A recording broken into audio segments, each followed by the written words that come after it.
തോബിത്ത് 5-ാം അധ്യായം. തോബിയാസിൻ്റെ സഹയാത്രികൻ. തോബിയാസ് പ്രതിവചിച്ചു, പിതാവേ, നീ കൽപ്പിച്ചതെല്ലാം ഞാൻ ചെയ്യാം. പക്ഷേ ഞാൻ അവനെ അറിയാത്ത സ്ഥിതിക്ക് എങ്ങനെ ആ പണം കിട്ടും?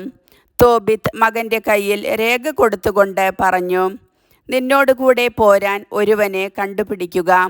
ജീവിച്ചിരിക്കുന്നിടത്തോളം കാലം ഞാൻ അവന് കൂലി കൊടുത്തുകൊള്ളാം. പോയി ആ പണം വാങ്ങി വരിക. തോബിയാസ് ഒരാളെ അന്വേഷിച്ചു. റഫായേലിനെ കണ്ടുമുട്ടി. അവൻ ഒരു ദൈവദൂതൻ ആയിരുന്നു. എന്നാൽ തോബിയാസ് അത് മനസ്സിലാക്കിയില്ല. അവൻ ചോദിച്ചു, മേദിയായിലെ റാഗസിലേക്ക് എന്നോട് കൂടെ പോരാമോ? ആ പ്രദേശം നിനക്ക് പരിചയമുണ്ടോ? ദൂതൻ മറുപടി നൽകി, ഞാൻ നിന്നോട് കൂടെ വരാം. എനിക്ക് വഴി നല്ല പരിചയമുണ്ട്. മാത്രമല്ല, നമ്മുടെ സഹോദരൻ ഗബായേലിനോടൊന്നിച്ച് ഞാൻ താമസിച്ചിട്ടുമുണ്ട്. തോബിയാസ് പറഞ്ഞു, ഇവിടെ നിൽക്കൂ, ഞാൻ എൻ്റെ പിതാവിനോട് പറഞ്ഞിട്ട് വരാം. ദൂതൻ പറഞ്ഞു, പോവുക, താമസിക്കരുത്.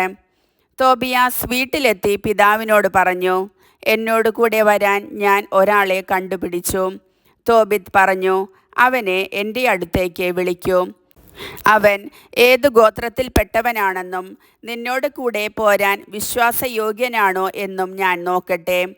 തോബിയാസ് റഫായേലിനെ വീട്ടിലേക്കു ക്ഷണിച്ചു. അവൻ അകത്തു പ്രവേശിക്കുകയും അവർ പരസ്പരം അഭിവാദ്യങ്ങൾ അർപ്പിക്കുകയും ചെയ്തു.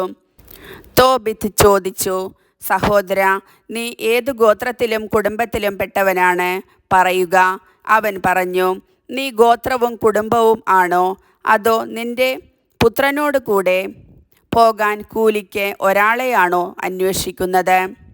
തോബിത്ത് പറഞ്ഞു, സഹോദര, നിന്റെ ആളുകൾ ആരെന്നും നിന്റെ പേരെന്തെന്നും അറിയാൻ ഞാൻ ആഗ്രഹിക്കുന്നു. അവൻ പറഞ്ഞു, നിന്റെ ചാർച്ചക്കാരിൽപ്പെട്ട മഹാനായ അനനിയാസിൻ്റെ പുത്രൻ അസറിയാസാണ് ഞാൻ. തോബിത്ത് പറഞ്ഞു, സഹോദര, നിനക്ക് സ്വാഗതം. നിന്റെ ഗോത്രവും കുടുംബവും ആരാഞ്ഞതിൽ എന്നോട് കോപിക്കരുതേ. നീ എൻ്റെ ചാർച്ചക്കാരനാണ്. ശ്രേഷ്ഠമായ പാരമ്പര്യവും നിനക്ക് ഉണ്ട്. ആരാധിക്കാനും അജഗണത്തിലെ കടിഞ്ഞൂലുകൾ, വിളവുകളുടെ ദശാംശം എന്നിവ അർപ്പിക്കാനും ജെറൂസലേമിൽ ഒരുമിച്ച് പോയിക്കൊണ്ടിരുന്നപ്പോൾ മഹാനായ ഷെമായായുടെ പുത്രന്മാരായ അനനിയാസും യാദാനും ആയി ഞാൻ ഉറ്റബന്ധം പുലർത്തിയിരുന്നു. നമ്മുടെ ചാർച്ചക്കാരുടെ തെറ്റുകളിൽ അവർ ചരിച്ചില്ല. സഹോദര, നിനക്ക് ശ്രേഷ്ഠമായ പാരമ്പര്യമുണ്ട്.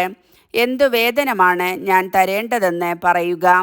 ദിനം പ്രതി ഓരോ ദ്രാക്മായും എൻ്റെ മകന് വരുന്നത്ര ചെലവും പോരെ. കൂടാതെ സസുഖം തിരിച്ചെത്തിയാൽ കൂടുതൽ തരുകയും ചെയ്യാം. ഈ വ്യവസ്ഥകൾ അവർ സമ്മതിച്ചു. തുടർന്ന് തോബിത്ത് തോബിയാസിനോട് പറഞ്ഞു, ഒരുങ്ങിക്കൊള്ളൂ, നിങ്ങൾ ഇരുവർക്കും യാത്രാമംഗളങ്ങൾ. പുത്രൻ ഉടനെ യാത്രയ്ക്കാവശ്യമായ ഒരുക്കങ്ങൾ ചെയ്തു. പിതാവ് അവനോട് പറഞ്ഞു, ഇവനോട് കൂടെ പൊയ്ക്കൊള്ളുക. ഉന്നതത്തിൽ വസിക്കുന്ന ദൈവം നിന്റെ മാർഗം ശുഭമാക്കും. അവിടുത്തെ ദൂതൻ നിന്നെ കാത്തുകൊള്ളും. അവർ ഉടനെ യാത്ര പുറപ്പെട്ടു. ആ യുവാവിൻ്റെ നായും അവരോട് കൂടെ ഉണ്ടായിരുന്നു. എന്നാൽ അവൻ്റെ അമ്മ അന്ന കരഞ്ഞുകൊണ്ട് തോബിത്തിനോട് പറഞ്ഞു, നമ്മുടെ കുഞ്ഞിനെ എന്തിനാണ് ഇങ്ങനെ ദൂരെ അയച്ചത്? നമുക്ക് അവൻ താങ്ങായിരുന്നില്ലേ? പണമല്ല പ്രധാനം, അതു നമ്മുടെ മകനേക്കാൾ വിലപ്പെട്ടതുമല്ല. കർത്താവ് തന്ന ജീവിത സൗകര്യങ്ങൾ കൊണ്ട് തൃപ്തിപ്പെട്ടുകൂടെ? തോബിത്ത് അവളോട് പറഞ്ഞു, സഹോദരി, നീ വിഷമിക്കരുത്. അവൻ സുരക്ഷിതനായി മടങ്ങിയെത്തുന്നത് നീ കാണും. കാരണം ഒരു നല്ല ദൂതൻ അവനോടൊത്തു പോകും. അവൻ്റെ യാത്ര മംഗളകരമായിരിക്കും. സുഖമായി അവൻ മടങ്ങുകയും ചെയ്യും. അവൾ കരച്ചിൽ നിർത്തി. കർത്താവിൻ്റെ വചനം.